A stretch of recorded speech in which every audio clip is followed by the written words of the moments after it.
Die mittlere Elbe bei Tangermünde. Eine alte Kulturlandschaft, die man westlich des Flusses Altmark nennt. In dieser reizvollen Landschaft haben sich architektonische Kleinode erhalten, die anderswo längst verloren gegangen sind. Eine Vielzahl kleiner Kirchen aus dem Mittelalter, oft noch original ausgemalt.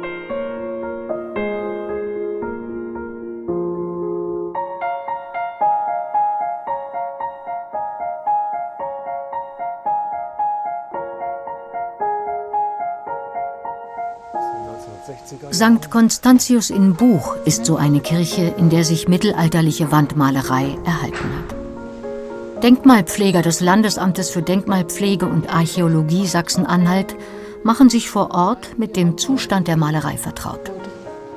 Denn nördlich der Alpen gehört die Wandmalerei zu den Kunstgattungen mit den höchsten Verlusten. Nur ein Bruchteil des Geschaffenen ist erhalten geblieben.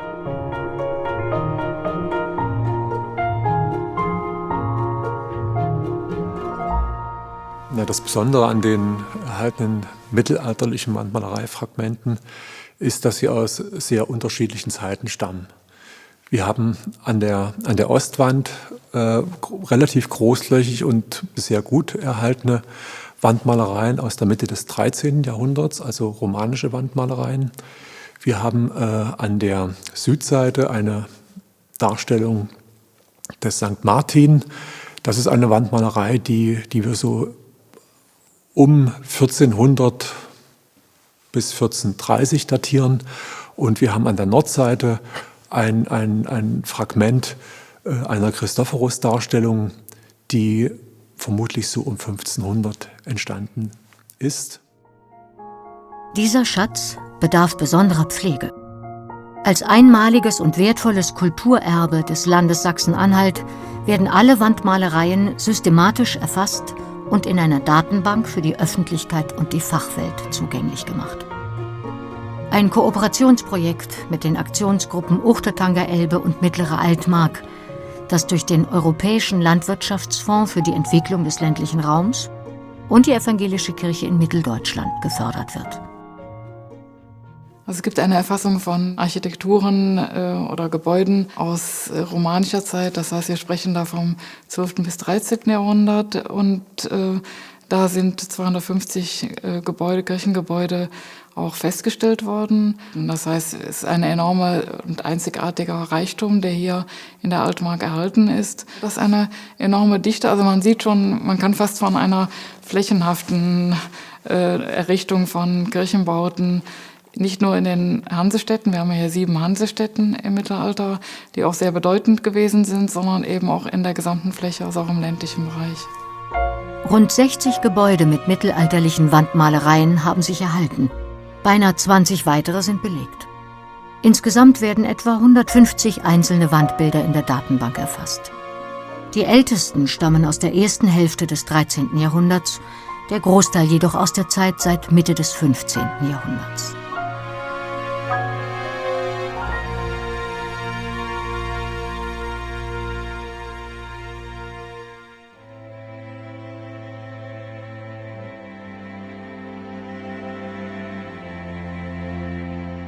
Die Dorfkirche in Kleinrossau ist ein schlichter Feldsteinbau aus dem späten Mittelalter, der im Inneren über herausragende Wandmalereien verfügt.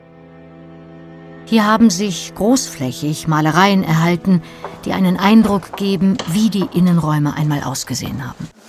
Ach toll, ja. So muss man sich einen ausgemalten Kirchenraum an mittelalterlichen vorstellen.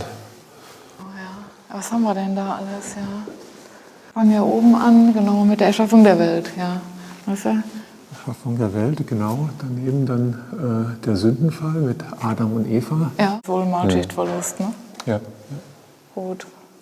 Wenn Sie jetzt die Anbetungsszene anschauen, dann fällt ja auf, dass es richtige Leerstellen gibt ja, in den Lokaltönen. Da kann man jetzt wirklich nur, haben sich ja die Rottöne, die Ockerrottöne doch sehr viel besser erhalten.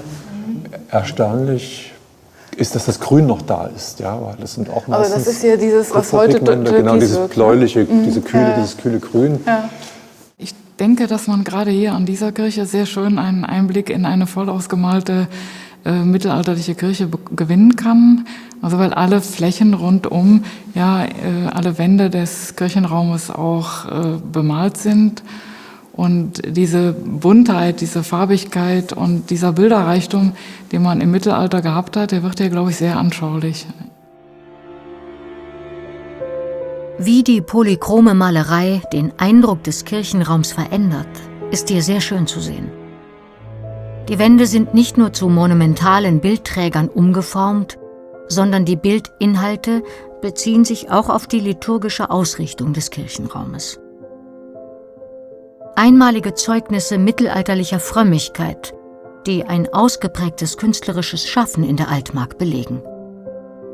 Ein kultureller wie künstlerischer Schatz, der auch viel über die damalige Rolle des ländlichen Raumes aussagt. Einen besonderen Schwerpunkt, und da kann man, denke ich, auch von einem Alleinstellungsmerkmal ausgehen, besitzt einfach die Altmark mit 60 mittelalterlichen Gebäuden, in denen noch sichtbar Wandmalerei erhalten ist. Von diesen 60 Kirchen, in denen Wandmalerei erhalten ist, sind allein 45 im ländlichen Raum. Das heißt, der ländliche Raum, der in der Regel von der Forschung weniger Beachtung findet, ist hier besonders gesegnet und auf jeden Fall auch ein ganz wichtiger Kulturträger gewesen im Mittelalter.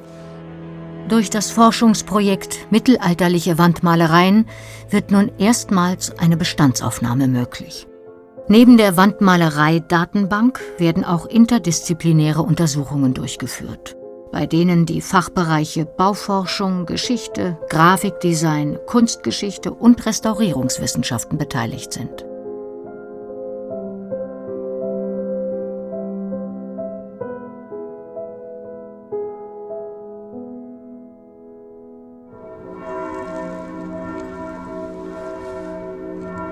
St. Jakobi in Stendal ist eine der großen gotischen Hallenkirchen, der die zahllosen Umbauten seit Baubeginn in der ersten Hälfte des 14. Jahrhunderts bis heute anzusehen sind. Das Gotteshaus der ehemaligen Hansestadt gehört zur Evangelischen Kirche Mitteldeutschland und ist berühmt für seine Zeugnisse aus dem Mittelalter. Vor allem hölzerne Einbauten aus der Zeit um 1500 sind erhalten geblieben, wie diese prächtig verzierte Chorschranke mit 13 geschnitzten Figuren. Links und rechts neben dem Lettner sind großflächige Wandmalereien aus der Zeit vor der Reformation zu sehen, die erst 1901 wiederentdeckt wurden. Also wir haben ja in der Altmark viele Christophori, aber der ist ja wirklich einer der bemerkenswertesten. Also wie die Figur da so kräftig steht und das Gewand sich um die Figur wickelt und das Christuskind, das da ganz sportlich auf der Schulter sitzt. Ja, und dann der kleine Mönch, der den Weg weist mit einer Laterne. Das ist doch wirklich sehr ergreifend, oder? Ja. Auf der anderen Seite befindet sich ein monumentales Weltgericht. Durch eine Diplomarbeit des Studiengangs Restaurierung an der Kunsthochschule Dresden geriet es wieder in den Blickpunkt der Öffentlichkeit. Erste Untersuchungen im Vorfeld wurden durch eine Privatspende möglich. Die umfassende Restaurierung der Wandbilder erfolgte dann mit Mitteln des Landes Sachsen-Anhalt, der Ostdeutschen Sparkassenstiftung und der Kirche. Die Untersuchungen haben ergeben, dass Teile der Christusdarstellung und auch Teile der Darstellung der Verdammten vor dem Höllenschlund sehr nah an einem Holzschnitt von Albrecht Dürer sind, der 1511 gefertigt wurde. Und wir haben also teilweise bis ins Detail wirklich Ähnlichkeiten gesehen und vermuten, dass das als Vorlage zumindest für die Weltgerichtsdarstellung gedient hat. Wir wissen, dass 1539 die Reformation hier Einzug in Stendal gehalten hat. Also eine Entstehung der Wandmalereien nach diesem Datum ist eher unwahrscheinlich. Dann liegen wir eben in dieser Zeit zwischen 1511 und 1539.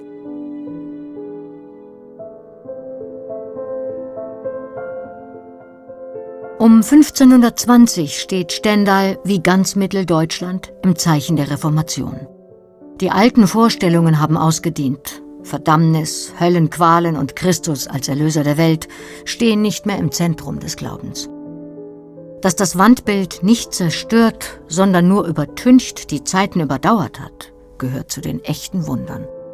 Nach 500 Jahren thront heute wieder Salvator Mundi, der Heiland der Welt in St. Jacobi, flankiert von den Aposteln als Beisitzern des Gerichtes.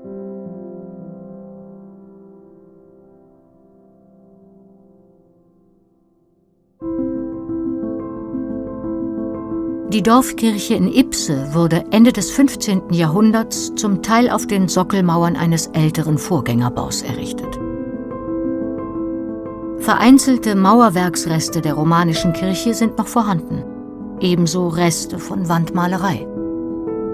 Ein architektonisches Kleinod, für dessen Instandhaltung und Restaurierung sich Dorfbewohner im Verein Ipse Excitare besonders engagieren.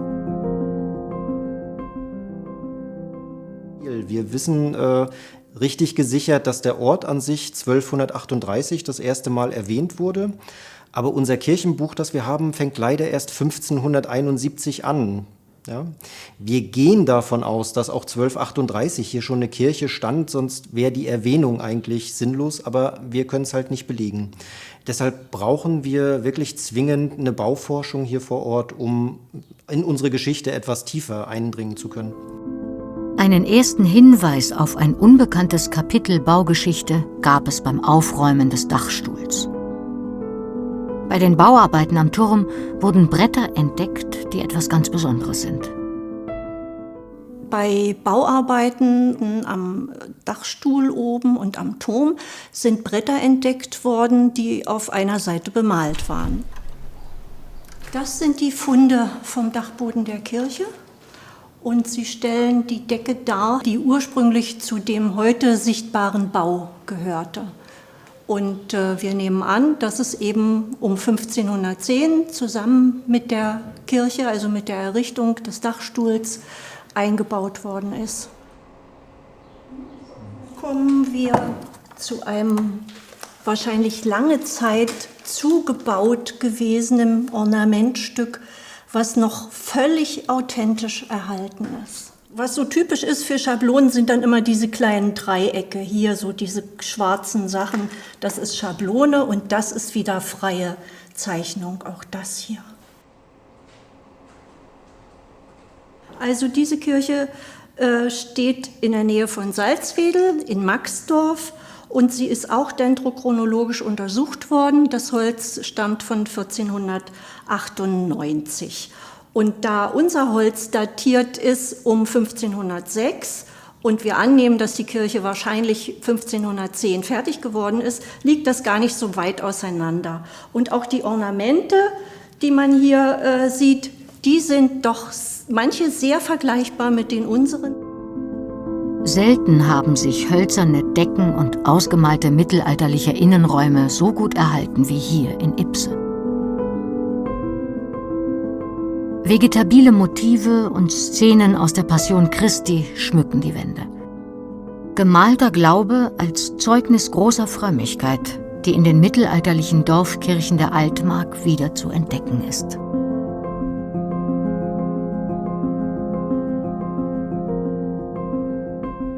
Eine denkmalpflegerische Erfassung aller Objekte ist der erste Schritt einer behutsamen Sanierung, die der Erhaltung dieser einzigartigen Kunstwerke dient.